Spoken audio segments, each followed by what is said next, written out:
Alors, nous allons parler de Pessah, préparer à Pessah déjà. On va en parler du côté spirituel. Pessah, le nom lui-même, Pessah indique la bouche qui parle. P, la bouche. Pessah, c'est Soréar qui parle. La Sikha, comme on a entendu du Rabbi, le terme de Sichot. La bouche qui parle, en fait, c'est la bouche de chacun d'entre nous qui est capable de raconter les miracles de la sortie d'Égypte. Et quand on raconte les miracles de la sortie d'Égypte, on augmente la émouna dans le peuple juif. La mitzvah, c'est Veshinamtam Levanecha, c'est de l'enseigner à son enfant, à son fils de manière générale, à sa fille, à son fils, sa fille de manière en particulier. Donc en fait de transmettre la Torah, et en particulier le sujet de la sortie d'Égypte, qui elle est on va dire, c'est le point principal de toutes les mitzvot. Puisque par exemple, même quand nous mettons les tefillin, on met les tefillin pour se souvenir qu'on est sorti d'Égypte. Parce que dedans, il y a les parachutes qui nous annoncent qu'on est sorti d'Égypte. Et pourquoi cette nécessité de se souvenir chaque jour que l'on est sorti d'Égypte? Donc c'est inclus également dans toutes les tefillotes, évidemment. C'est parce que la sortie d'Égypte, c'est ce qui nous rend libres. Libre de la matérialité, on sort de l'enfermement de la matérialité pour s'attacher à la spiritualité, c'est-à-dire s'attacher à Dieu. On décide de ne plus être un évêque, un esclave de Paro. Paro représente, le nom de Paro, c'est les lettres de Afar, vous voyez, la poussière, c'est les mêmes lettres que Paro. Paro, c'est pharaon en français. Donc en fait, la poussière, c'est la base de toute l'existence. Il y a plusieurs niveaux, il y a la poussière, il y a le domem, il y a le tsoméar, le cha et le medaber, mais il y a les éléments également. Dans les éléments, il y a la poussière, il y a l'eau, il y a le feu, il y a l'air. Voyez ? Donc l'air et le feu sont les éléments les plus élevés. L'eau est intermédiaire, et puis le dernier élément, ou le plus bas, le premier en partant du bas, c'est la poussière. Et la poussière, dans ce monde-ci, c'est ce qui va toujours rester. Si bien qu'il est dit de nous-mêmes qu'on est poussière et on retournera à la poussière. Parce que l'on vient de la poussière. Donc la poussière, c'est la base même de notre existence. C'est ce qu'il y a de pire en nous et de meilleur. De pire parce que ça nous entraîne vers la chute. L'un des éléments de la poussière dans les forces de l'âme par rapport à l'âme animale, c'est que la poussière fait que nous soyons à la fois fainéants et tristes également, découragés. Vous voyez ? Tout ça, c'est les éléments de poussière qui nous tirent vers le bas. Donc forcément, le travail, c'est de s'élever vers les éléments spirituels. L'eau va développer les plaisirs. Dans les plaisirs, même si on est dans les plaisirs interdits, quand quelqu'un recherche les plaisirs, il peut toujours aboutir au plaisir de Dieu. Dans la chaleur, le feu lui-même se trouve relié à ce qu'il y a de plus élevé dans l'âme. La prière est basée sur l'élément du feu. Et l'air également lui-même, on voit que c'est la faculté de parler, de véhiculer des émotions. Et si ça peut aller dans les forces du mal, ça peut aller dans le bien également. Mais l'élément de poussière, il est le plus problématique. D'accord ? Et Paro, il représente cet élément de poussière qui nous enferme dans le monde. Et comme il nous enferme dans le monde, la mitzvah, le travail personnel, c'est de se libérer du monde matériel. C'est pour ça que l'on répète le Shema Israël tous les jours, de savoir que ce monde matériel est aussi en fait un monde spirituel. Que le Shem Elohim, Shema Israël Hashem Elokeinu Hashem Echad, le Shem Elohim est au même niveau que le Shem Havaïe en réalité. Il est juste un écrin, un vêtement par lequel se dévoile le Shem Havaïe. Le Shem Havaïe, Yud-Ke Vav-Ke, qui est le nom de Dieu, il est de l'étymologie Mehavé. Il fait exister. Donc le Shem Havaïe, c'est le nom qui donne l'existence. mais l'existence n'est perçue que par le Shem Elohim. Voyez?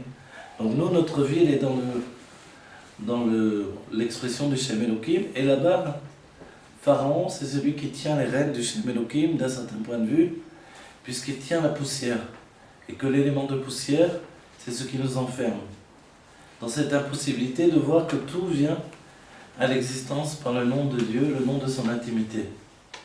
Donc en fait, c'est pour cela qu'il y a une mitzvah de se souvenir de Pessah tous les jours de notre vie. Que ce soit par les tefilines ou par les prières, d'être un juif qui sort d'Égypte constamment. Et la sortie d'Égypte, finalement, quand elle est racontée à Pessah, elle nous grandit. On voit qu'elle est précédée, dans le soir de Pessah, par le fait de boire du vin, les 4 coupes de vin qui sont par rapport aux 4 versets de la Géoula, aux 4 paroles de Géoula, de libération. Les 4 coupes de vin, elles sont également par rapport au niveau des 4 exils et des 4 libérations que l'on a dans toutes les époques. Et le vin, dans sa source lui-même, il est attaché à la bina, à la réflexion spirituelle, qui, elle, nous permet de nous libérer de l'enfermement de la matière.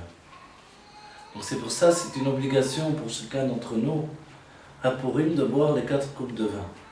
Chacun d'entre nous. Aussi bien que c'est une obligation de manger des matzot. Pessah. J'ai dit à Purim, à Pessah, là. Pardon, c'est encore dans Purim. Alors, à Pessah, c'est une obligation, et Purim nous prépare à Pessah. Pourquoi Purim nous prépare à Pessah? Elle nous prépare parce qu'on s'habitue à boire du vin, mais également parce que à Purim, il y a ce qui s'appelle de boire Adeloyada. Adeloyada, c'est de quitter son da'at. Le da'at, c'est la conscience de nous-mêmes qui nous enferme justement dans l'existence. Et c'est là où on est une proie facile pour le règne de Pharaon. Donc quand on quitte pour un instant dans l'année notre existence par le fait de boire du vin, tout à coup on a une envie de liberté absolue qui nous prend. Cette liberté va être gérée ensuite au moment de Pessah. À Pessah, la liberté va s'exprimer comme une réalité.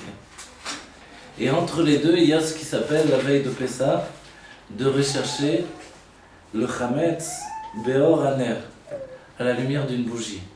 Et le Ner, ce sont les lettres de Nefesh Ruach.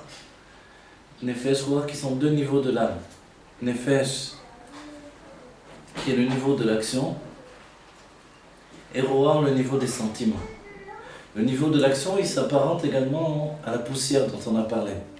C'est dans l'action qu'on est soit rapide, éveillé, soit on est lent, fatigué. Vous voyez? Donc l'action, c'est ce qui nous tire vers le bas ou nous élève vers le haut également. Quand on est capable d'agir vers le haut, alors on rencontre le Ruach. Le Ruach, c'est un souffle de vie spirituelle qui agit par le biais de nos sentiments. Alors nos sentiments s'exaltent pour Dieu et on devient un serviteur de Dieu. Et c'est comme ça que l'on doit chercher à la lumière de la bougie. Et il est dit Ner Hashem Nishmat Adam. La bougie de Dieu, ou la lumière de Dieu, c'est l'âme de l'homme. C'est l'âme dans ces 2 niveaux-là. Donc l'action, parce que l'essentiel d'Ira de Zohar, Aïkar ou Amaasé, c'est l'action. J'ai beau étudier tout ce que je veux, si je ne fais pas Torah et Mitzvot, je ne fais rien. Et ensuite, le spirituel, donc on a dit les sentiments. On dit qu'est-ce que Dieu désire, pourquoi il a fait le Beth Amikdash, pourquoi il nous a donné des mitzvot, pourquoi il nous transmet la Torah. Et là, Dieu veut résider dans notre cœur. Le Beth Amikdash n'est qu'un moyen que Dieu a donné pour résider dans notre cœur. Dans une Sikha, le Rabbi nous dit que dans le second Beth Amikdash, alors que tous les Juifs faisaient tous les Me'adrin, Mina Me'adrin, faisaient toutes les mitzvot exactement comme il fallait, mais il n'y avait plus d'amour de Dieu, il n'y avait plus d'amour de l'autre Juif. Alors Dieu a dit, il n'est pas question que je continue comme ça. Donc même si on saurait l'idée d'un judaïsme parfait dans l'action, mais que notre cœur ne serait pas avec Dieu, alors Dieu dirait, j'ai pas besoin de ces mitzvot-là.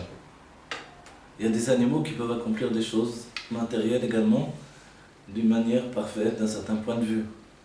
Mais accomplir finalement la Torah en mettant son cœur dans la Torah, c'est ce que Dieu désire. Et c'est pour ça qu'il y a tout un cheminement. Dévoiler ce qu'il y a de plus profond en nous, qui dépasse notre conscience d'exister, c'est Purim.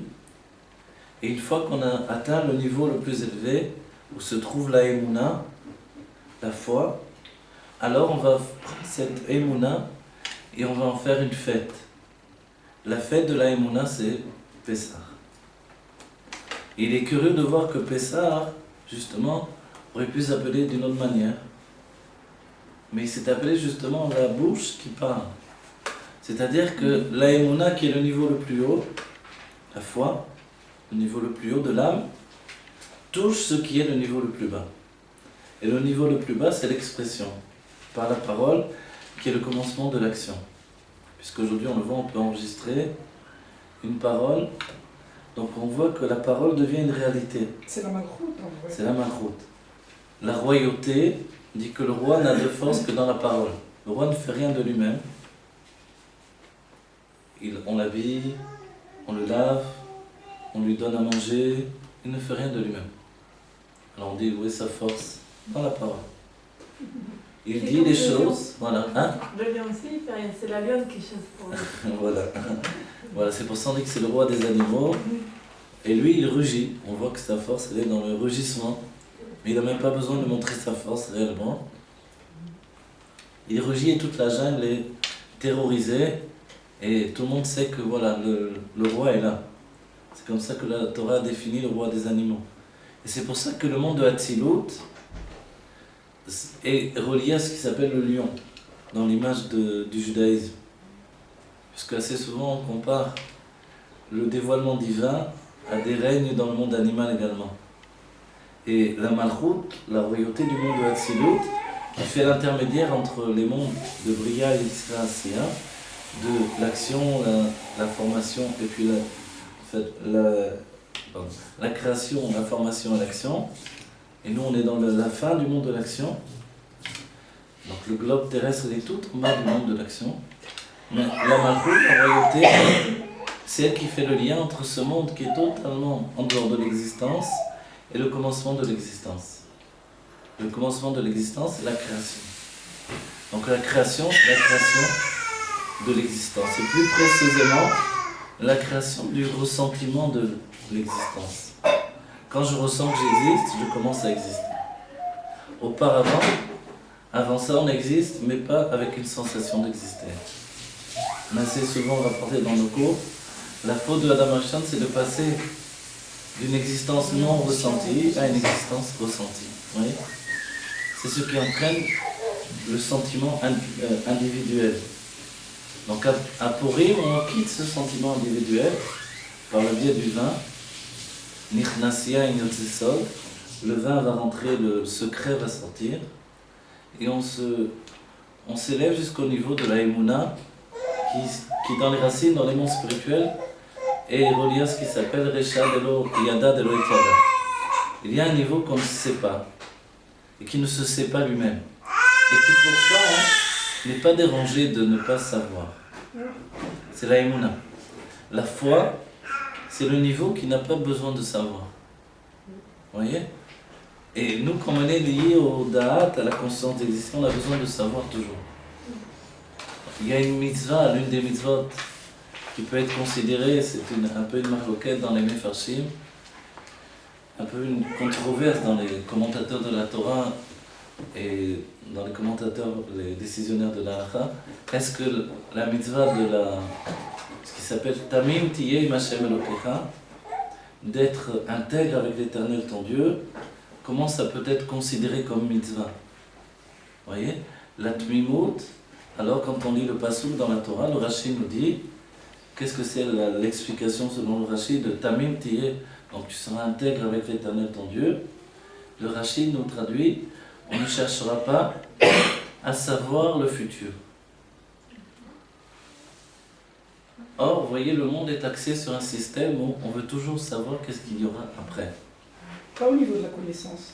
Non, c'est pas un niveau de connaissance, c'est un niveau d'intégrité personnelle. Évidemment, ça rejoint la connaissance quand on veut savoir ce qui sera dans le futur. C'est pour ça qu'il est interdit d'aller voir une cartomancienne, un médium, je sais pas quoi.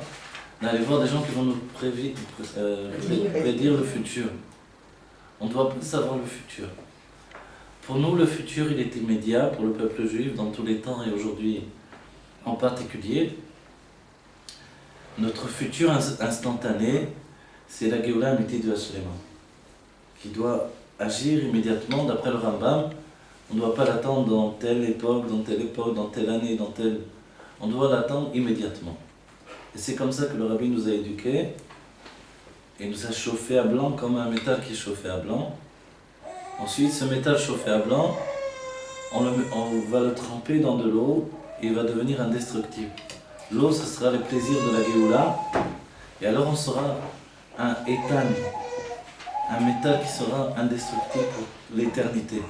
On ne vieillira plus, on n'aura plus de maladie, on n'aura plus de sfekot de Emouna, on n'aura plus de doute dans notre foi, on sera d'une intégrité parfaite, absolue.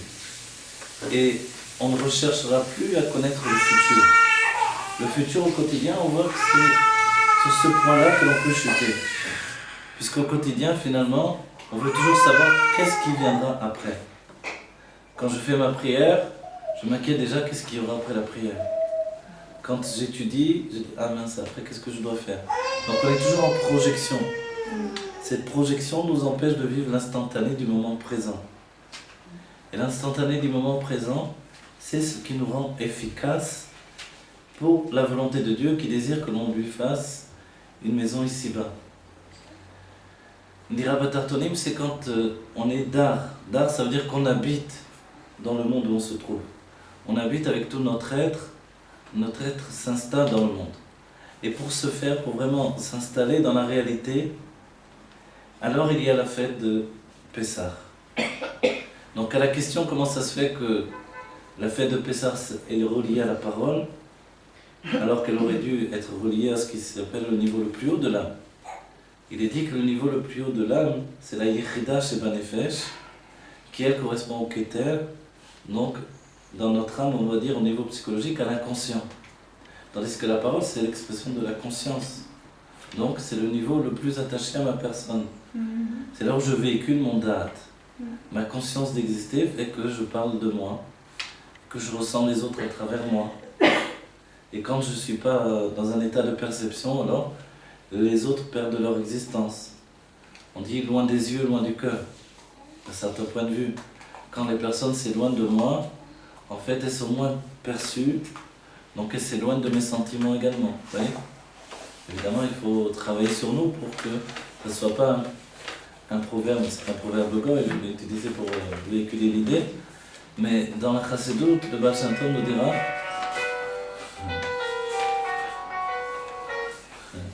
nous dira qu'il faut aimer ce juif qui se trouve à l'autre bout du monde, que je n'ai jamais vu et que peut-être je ne verrai jamais.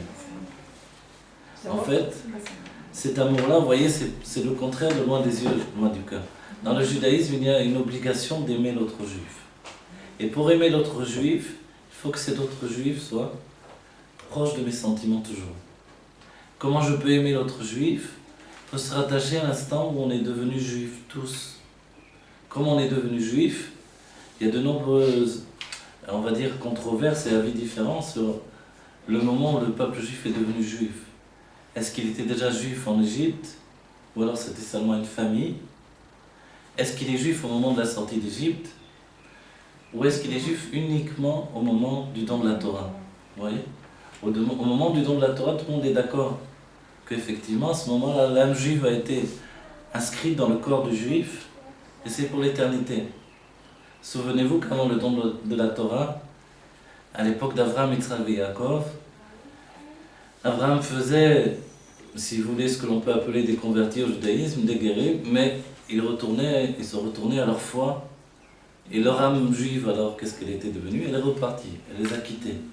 Donc le judaïsme n'était pas quelque chose de fixe. Donc on peut dire que ça ressemblait aux autres religions. Dans ce cas-là, c'était une religion comme une autre. On pouvait être juif, ou je sais pas, moi, bouddhiste, ou n'importe quoi d'autre. Mais c'était une religion, alors on pouvait utiliser le terme religion. À partir de Matan Torah, le terme de religion est juste une comparaison par rapport aux autres religions, mais en réalité le judaïsme n'est plus une religion. Elle est un état d'être. Cet état d'être fait qu'un homme juif et une femme juive sont juifs pour toujours, pour l'éternité. Et que du côté féminin, puisque c'est la femme qui transmet le judaïsme, puisque c'est elle qui devient finalement l'endroit, et que Dieu est appelé le Makom, ou Mekomo Shelolam Velo Aolam Mekomo, il est l'endroit du monde et le monde n'est pas l'endroit où il se trouve. Comme elle est appropriée à l'endroit, elle devient elle-même un endroit, puisque l'enfant va grandir dans le ventre de la mère. En fait, de cette manière-là, elle va transmettre le judaïsme par rapport au fait qu'elle devient comme Dieu, un endroit de vie. Vous vous rendez compte, c'est extraordinaire. Donc l'enfant juif ne peut être juif que quand il a été installé dans un endroit de vie qui le fait juif. Cet endroit de vie qui le fait juif, c'est là où il va étudier toute la Torah et il va se former finalement au judaïsme vécu dans la matière du monde. Parce que n'oubliez pas que l'âme existe déjà auparavant et que l'enfant qui va naître va être porteur d'une âme qui existait quelquefois depuis des siècles. Et maintenant, elle va renaître par le biais d'une nouvelle incarnation. Et elle va se définir dans les limites de son corps et de cette nouvelle réalité. Imaginez, elle a vécu au Moyen-Âge, elle revient au XXIe siècle, elle se confronte à un monde nouveau. En fait, on voit qu'elle s'adapte très rapidement, cette âme. Mais pour s'adapter si rapidement, il a fallu qu'elle se forme dans le ventre de sa mère, qu'elle mange tout ce que la mère mange et qu'elle boive tout ce que la mère boit et qu'elle entende tout ce qui se passe autour déjà. On dit on entend de loin et on voit de près. On entend ce qui est éloigné, le monde pour l'enfant dans le ventre de la mère est éloigné. La vision, c'est ce qui est proche. À Pessah, ce qui est défini, c'est que la Emouna, c'est de se rapprocher de Dieu dans la proximité. La foi, c'est voir Dieu. C'est bien que tout ce qui nous a rendus juifs, au don de la Torah, sans controverse, c'est le fait qu'on ait auparavant pénétré dans la mer et vu Dieu. Et à ce moment-là, on était prêt à recevoir l'expression de notre judaïsme. C'est-à-dire que s'il n'y avait pas eu la pénétration de la mer, il n'y aurait pas pu avoir le don de la Torah de manière parfaite. Quand on voit Dieu, alors on réalise notre judaïsme. C'est assez particulier. Il est dit qu'il y a un proverbe français également, je ne sais pas quoi, qui dit il faut le voir pour le croire. Or, a priori, nous avons la foi sans voir. La foi et le fait de voir une chose, a priori, c'est deux choses contraires. Si je vois une chose, j'ai plus besoin d'avoir la foi. Or, on dit que nous sommes basés sur un judaïsme qui a vu Dieu. Nous avons vu Dieu à la traversée de la mer, ensuite au don de la Torah, et nous avons entendu Dieu qui nous a parlé, et dès ce moment-là, nous sommes les descendants de 600 000 juifs, plus les femmes, les enfants, les vieillards, qui étaient au don de la Torah. Et nous sommes basés sur un judaïsme de témoignage. Vous voyez, ce n'est pas un prophète seul, égaré dans sa solitude, qui a eu un dévoilement et qui a transmis les choses. Et évidemment, on peut dire que si c'est lui tout seul qui a eu cette vision-là, il faut le croire, il faut avoir la foi. Et là, c'est le contraire de il faut le voir pour le croire. Et nous sommes basés sur un judaïsme qui a vu Dieu, et nous sommes les enfants de ce témoignage, de génération en génération. Et le Rabbi insiste très souvent sur cet enseignement-là, qui est rapporté d'après le Kuzari en fait, qui fait qu'on témoigne d'un judaïsme familial, mais qui est un judaïsme d'un peuple entier qui a vu Dieu. C'est pas un individu. Ça, c'est essentiel. Le fait de la vision et de la émouna, de la foi, vont se confondre au moment du don de la Torah. Et c'est là où finalement la foi va s'intégrer au-dedans de nous comme une réalité. La foi et la vision. La foi et la vision vont se confondre. Et lorsque l'on attend le dévoilement de la Géoula, en réalité nous attendons la définition de voir Dieu. Ce qui fait l'état de l'exil et l'état de la Géoula, c'est cette différence-là. On peut penser, on peut croire, on peut avoir la foi que Dieu est présent avec nous, Et les juifs sont Ma'aminim, Bnei Ma'aminim. Ils sont donc croyants, fils de croyants, parce que justement, il y a eu le don de la Torah. Mais qu'est-ce qui va faire la nouveauté de la Géoula? C'est le fait de voir Dieu. Et on dit que quand une personne a vu, elle ne peut plus démentir ce qu'elle a vu. C'est très difficile de démentir ce que l'on a vu, et ce que j'ai vu devient ma personne, mon intimité. Tout ce que nous voyons au quotidien devient ma richesse intérieure.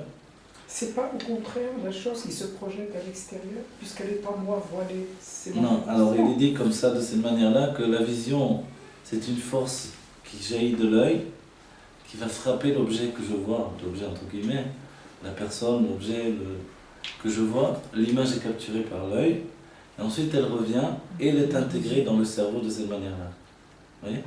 Elle est même retournée et le cerveau va la remettre à l'endroit, ça se passe tellement vite que on ressent pas tout ça. Mais dès ce moment-là, elle m'appartient. De là, les sages ont dit qu'il est interdit de regarder la femme de son ami. Vous voyez? Dans le sens de regarder, d'observer profondément et de capturer quelque chose que je peux faire revivre dans mon esprit. Vous voyez? Ça, c'est interdit. Parce que l'interdiction porte à voir l'intimité d'une vision. Or, dans la Géoula, on va voir Dieu et on va le porter en nous comme un état de réalité absolue. Voir Dieu, évidemment, il n'a pas de corps, il n'a pas de visage. Voir Dieu, c'est voir que nous sommes dans Dieu, qu'il n'y a pas d'autre existence que Dieu. Sous un certain aspect, c'est voir que tous les noms divins forment la réalité que nous voyons autour de nous. Donc voir Dieu, c'est prendre conscience que je suis dans un espace divin totalement. C'est ce qui se passait quand on rentrait au Beth Amikdash. C'était pas juste un endroit physique. On dit que quand on se prosternait au Beth Amikdash, on était serré quand on était debout, et quand on se prosternait, c'est pas juste s'agenouiller. C'est se mettre les jambes et les bras écartés par terre. Or, comment tout le peuple juif pouvait tenir? On disait que c'était un miracle. La notion de makom, d'endroit, qui dépasse l'endroit. Comme les luchot, qui étaient donc dans le Aron Abrit, qui étaient dans le Kodesh Kodashim, et les poutres par lesquelles on portait le Aron Abrit sur le katef, sur l'épaule, en fait, n'ont pas la place de rentrer dans le Kodesh Kodashim. Dans cette pièce toute petite qui s'appelle le Kodesh Kodashim, alors comment on a fait? On n'a pas scié les poutres, on n'a pas agrandi les murs, et pourtant le Aaron est rentré quand même. On dit que Aaron est non minamida. Le Aaron, donc le tabernacle où se trouve à l'intérieur les tables de la loi, il n'est pas dans la mesure. Et c'est ça tout le secret, puisque c'est le Kodesh Kodashim, ça nous enseigne qu'est-ce que va être la Géoula. La Géoula, ça va être d'exister, mais de ne pas être dans les mesures de l'existence. Continuer à exister exactement, le Aaron n'a pas disparu, on a dit on n'a pas coupé, on n'a pas transformé, et pourtant il tient dans un endroit. Mais cet endroit-là, tout en étant un endroit qui a une mesure, permet l'existence libérée. Vous voyez? Et c'est ça la libération de l'Égypte. Et pourquoi ça doit passer par la parole? On exprime que la parole, dans les forces de l'âme, c'est le niveau de Nefesh. Et dans le niveau de Nefesh, c'est là où il y a l'âme divine et l'âme animale. On ne dit pas Neshama Bahamit, on dit Nefesh Bahamit. Dans la Nefesh, il y a Nefesh Elokit et Nefesh Bahamit. Et la lutte entre les deux, c'est ce qui nous rend un serviteur de Dieu. C'est tout le Sefer Hatanya qui explique ça. Avant le Sefer Hatanya, on pensait que quand, par exemple, lorsque je priais Dieu et que j'avais des mauvaises pensées, ma prière ne valait rien du tout. Le Tanya me dit non. Si elle valait rien du tout, ta prière, le Yetzer Hara ne t'aurait pas embêté. Puisqu'il vient essayer d'empêcher ta prière, c'est que malgré ce que tu penses que cette prière ne vaut rien du tout, malgré ça, en fait, tu vois bien, tu as des difficultés quand même. Ces difficultés, cette lutte, vient te prouver qu'elle a une valeur. Elle a une valeur aux yeux de Dieu. Et en fait, c'est ça. Notre lutte, elle est dans ce niveau-là. La même chose, l'expression de la parole. On a défini que la Yechida est dans le niveau le plus haut de l'âme, ce qui s'apparente dans l'expression psychologique à l'inconscient. Donc, on va dire les termes de la Chassidut plutôt, Kochot Anelamim Sheba Nefesh, les forces cachées de l'âme. Les forces cachées de l'âme qui sont attachées à la Yichida. La Yichida, le terme, il veut dire l'unique. On l'apparente à l'unicité de Dieu, en fait, qui n'est pas autre chose que l'expression de Dieu d'un niveau absolu. Si bien que les autres niveaux de l'âme ne sont que des vêtements sur la Yichida. Donc quand on arrive au niveau de Nefesh, il y a là-bas la Malchut, qui est à la fois la parole et l'action. C'est dans la parole et l'action que nous avons la lutte par rapport à ce monde-ci. La royauté, c'est d'exprimer cette parole et que l'on fasse notre volonté. Mais quand on exprime la parole et que notre volonté est faite, est-ce que je le vis correctement? Est-ce que quand un enfant s'impose sur les autres enfants, est-ce que les parents le voient comme une bonne chose? Quelquefois, certains parents pensent que c'est mon enfant s'affirme, mais d'autres disent j'aime qu'ils se mettent au-dessus des autres comme ça. Si bien que le roi, dans le peuple juif, il a deux définitions. Ces enseignements de Praj, je les ai reçus de Rav Gainsbourg, après on les retrouve dans la Chassidut, évidemment, Chabad. La définition de Itnasut, d'être au-dessus de tous les autres, c'est pour ça le terme Nassi, donc le prince ou celui qui est Nassi, ça vient de Itnasut, être au-dessus des autres, vous voyez? Le terme il s'apparente à Nessiat Roche, l'élévation de la tête. Donc en fait le Nassi, vous voyez, un Khatan et une Kala sont appelés Melech et Malka au moment du mariage et pendant même une année en réalité. Le Melech et la Malka, pourquoi? Parce qu'ils ont eu les Nesouin. Nesouin, donc le mariage, ça vient de Nessiat Rosh, voilà. Ils ont été élevés par rapport au reste de l'humanité. L'élévation, c'est ce moment où deux âmes éloignées se réunissent à nouveau. Deux âmes séparées par la vie. En vérité, une âme qui se retrouve, voilà, et qui fusionne à nouveau. Donc en fait, ça apporte une élévation. La royauté dans le peuple juif, elle est le contraire de la tyrannie. Un tyran, c'est quelqu'un qui s'impose sur tous les autres et qui les écrase jusqu'à ce que tout le monde fasse sa volonté. Comme ça a été des grands tyrans de l'histoire, comme Nebuchadnezzar, comme d'autres tyrans de l'humanité. Et dans le judaïsme, le roi, lui, il a deux aspects. D'abord, il ne veut pas être roi jamais, sinon ce n'est pas un roi choisi par Dieu. Il ne veut pas être roi malgré que Dieu l'a choisi comme roi. Ensuite, il accepte la royauté à, on va dire, à contre-gré, je sais pas ce qu'on dit comme ça, contre son gré, merci. Donc il ne veut pas être roi, mais il va le faire parce qu'il prend sur lui une mission et il voit la nécessité d'exprimer la royauté de Dieu sur la terre qui est à l'image de la royauté divine, d'où en fait le fait d'avoir coupé la tête du roi en France lors de la Révolution. L'explication du Rabbi, c'est justement se séparer de l'image de la royauté divine et que le corps soit séparé de la tête. Maintenant, on peut faire ce que l'on veut. Donc le roi représente la royauté divine. Et cette royauté divine, c'est la seule qui peut être au-dessus de l'humanité, de la société humaine.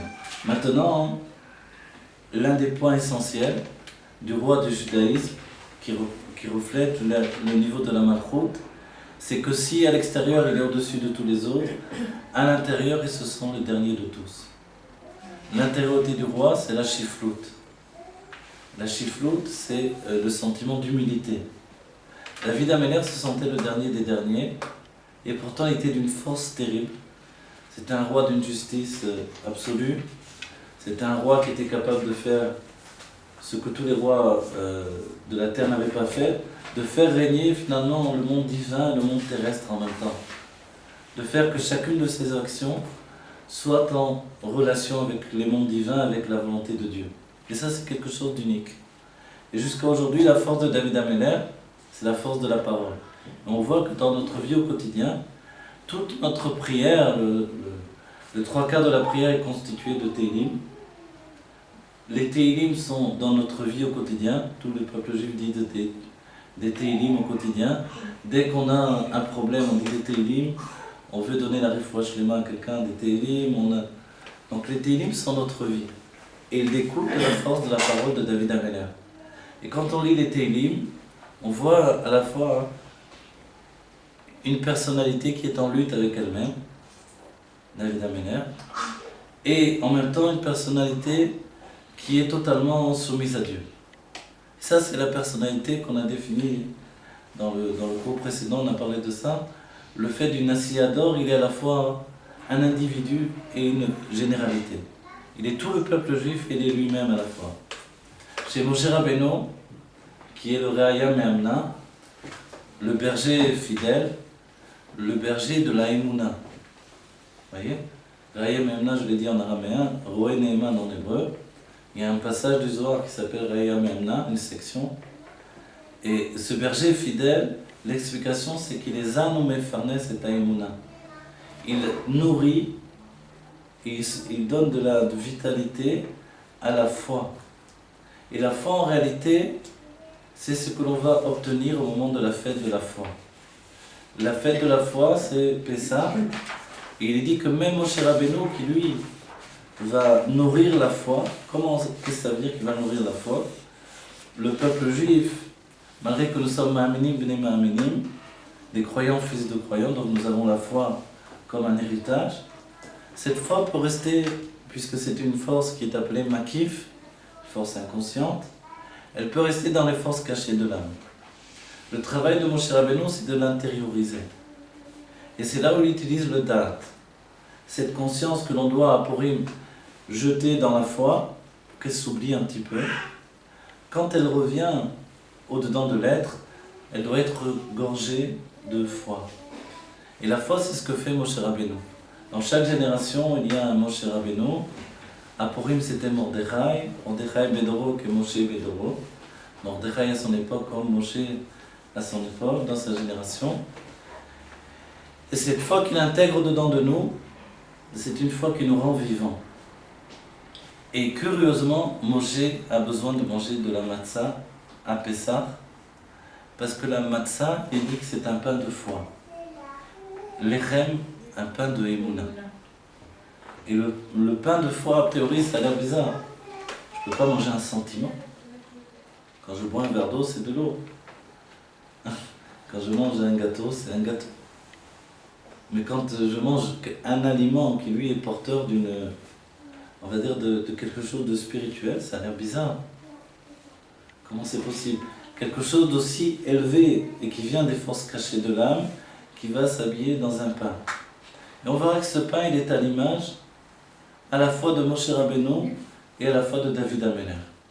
On a dit que ce qui caractérise le roi d'Israël, c'est qu'à la fois il s'impose sur tous les autres, mais que dans son intériorité, il est complètement avec une humilité infinie. David Ameler étudiait la Torah par terre. On lui disait, mais tu es le roi, tu dis la Torah par terre.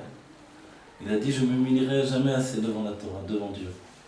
Ça, c'est David Ameler. Vous voyez? Donc en fait, le pain de Pessah, c'est ce pain-là. À la fois, c'est du pain, mais à la fois, il n'a pas de levain. Donc il n'y a pas d'orgueil. Si le roi est porteur d'un orgueil personnel, alors ça devient un tyran. Par contre, le roi doit être porteur d'un orgueil de la royauté de Dieu, qui est la royauté divine. Vous voyez? Il ne peut pas pardonner. Un roi ne peut pas pardonner si on lui manque de respect.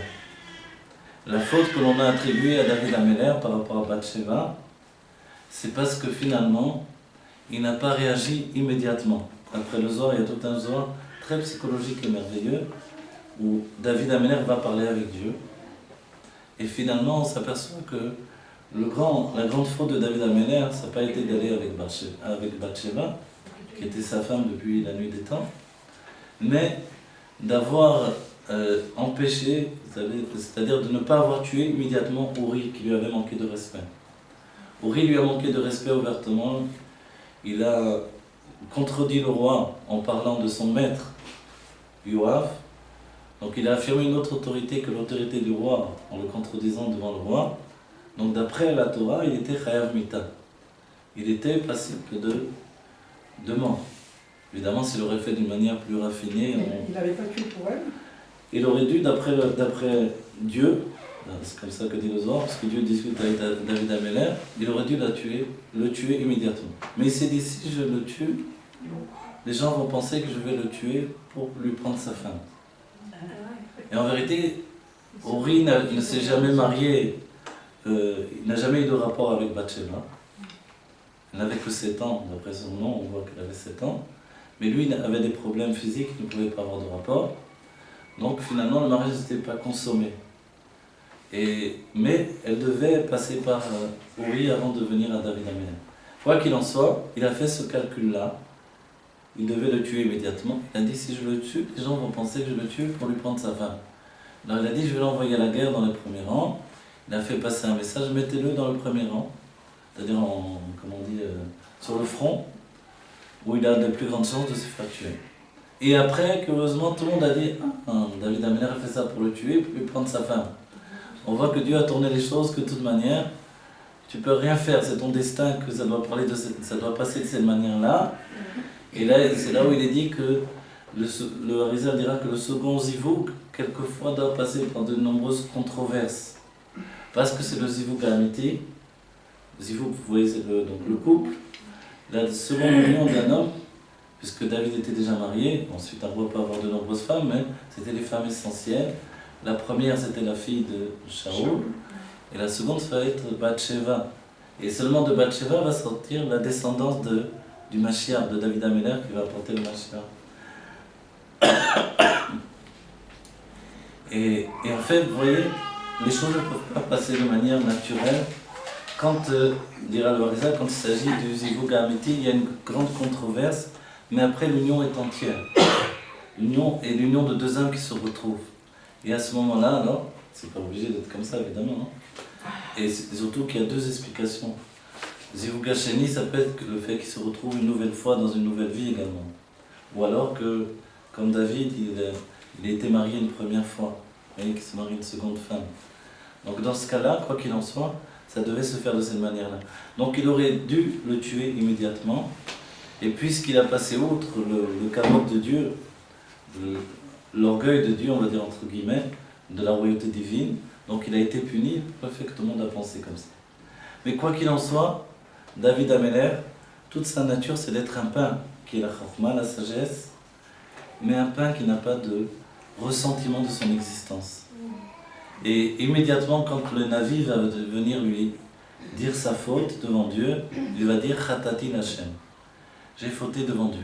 Et toute sa vie, il va faire la tchouva de cette faute qu'il n'a pas réalisée. En réalité, il n'a fait aucune faute. Sa faute a été de ne pas tuer un homme immédiatement. Voyez, mais pas la faute qu'on lui a attribuée d'aller avec cette femme qui était la sienne. Donc en fait, toute sa vie, il va jeûner et faire, on va dire, il va faire tchouva sur cette faute-là. Et grâce à ça, là, entre guillemets, il va nous donner le Sefer Tehillim, où finalement on voit son être entier qui se déverse dans une expression de son attachement à Dieu et de son intimité même avec Dieu. Cette intimité avec Dieu fait son lien également avec Moshe Rabbeinu. David Améler, il est le Moshe Rabbeinu de sa génération, et en même temps il est le commencement d'une nouvelle structure, la structure du Mashiach définitif. Les deux Mashiach se relient par l'âme de David Améler. Il est à la fois Moshe Rabbeinu, le premier Mashiach, libérateur, et le second libérateur, celui qui va apporter la Géoula, duquel découlera la Géoula. Voyez? Et la matzah représente ce pain qui à la fois est du pain que l'on mange, qui est attaché à l'élément de la sagesse, à la chorma, et qui en même temps, comme Moshe dira, Venachnouma. Et nous sommes quoi? Quand le peuple va se rebeller contre Moshe, Moshe dira, mais nous sommes quoi? Nous sommes quoi? Ma, c'est le bitoul, la soumission absolue. La Torah nous dit, nous rapporte l'enseignement, que Ma Hashem Elokecha Shoel Meimar Ki Im Leira. Qu'est-ce que l'Éternel, ton Dieu, te demande? Il ne te demande pas grand-chose. Il te demande juste de le craindre. Et la Gemara dit quoi? C'est une petite chose de craindre Dieu. On dit Akol Min Hashamayim Chutz Min Yirat Shamayim. Tout vient du ciel. Si j'ai des qualités, je ne peux pas dire que bravo, sauf la crainte du ciel. Et en fait, la crainte, c'est ce que je dois obtenir moi-même. Et la Gemara dira, mais pour Moshe, c'est une petite chose, un petit mot. Mais pour nous-mêmes, alors la Gemara dit, mais on n'a pas donné la Torah pour Moshe uniquement. C'est pour tout le peuple juif. Et viendra le Baal Shem Tov, et selon la Chassidut Rabbah, l'explication, c'est que Ma Hashem Elokecha Shoel Meimar. Dieu, il attend de toi le ma. C'est ça ce qu'il attend de toi. La soumission. Voilà. Le ma, c'est, vous voyez, Chochma, Moshe dira, Venachnu ma. Nous sommes ma. C'est quoi ma? Ma, c'est la soumission. Le rabbi dira, c'est le Moshe Rabbeinu qui se trouve au-dedans de nous. C'est le Mashiach qui est au-dedans de nous. Et c'est cet état-là qui fait qu'on peut atteindre la crainte de Dieu véritable. Et qu'en fait, ce ma, nous, est-ce qu'on a reçu ce ma? On l'a reçu au matin de Torah. Et il a commencé à s'éveiller à la sortie d'Égypte. Dès que Moshe même est venu nous dire que la Géoula va venir, il est né Mashiach va, alors en nous s'est éveillé le ma de la Neshama. Et tous les ans à Pessah, on va manger à nouveau ce ma de la Neshama par le biais de la matzah. Et ce ma va pénétrer au-dedans de nous et devenir une réalité. Tout le travail de Moshe, c'est de nous donner à manger la matzah pour qu'elle s'intériorise au-dedans de nous. Et pour ce faire, pour qu'on ait un côté actif, alors on a les 4 coupes de vin également, qui elles représentent les 4 niveaux de la Géoula que l'on doit atteindre. Et les coupes de vin, en première, ce sont des réceptacles. Des réceptacles pour introduire l'aïmouna dans la fusion. Il faut que nous fassions un couple. Le couple, c'est la matzah et le vin. La matzah qui est la chokhma, dans le monde spirituel, c'est le père. Le vin, c'est la bina, c'est la mère. Et ils vont s'unir à Pessah et donner naissance à un enfant, les sentiments. Et le plateau va représenter la jeune fille également. Donc on a toute une famille liée au nom de Dieu, Yudke Vavke, qui est dans le Seder de Pessah. Et dès ce moment-là, en fait, on est en train d'intérioriser le fait que Dieu est Mehavé, Avaye, Yudke Vavke. Le nom, le terme désigne qu'il est Mehavé, l'existence. Il fait l'existence. Et pourtant, malgré ce, quand Dieu se dévoile à Matan Torah, il dira Anochi Avaye Elokecha, Asher Hotzeticha Meretz Mitzrayim.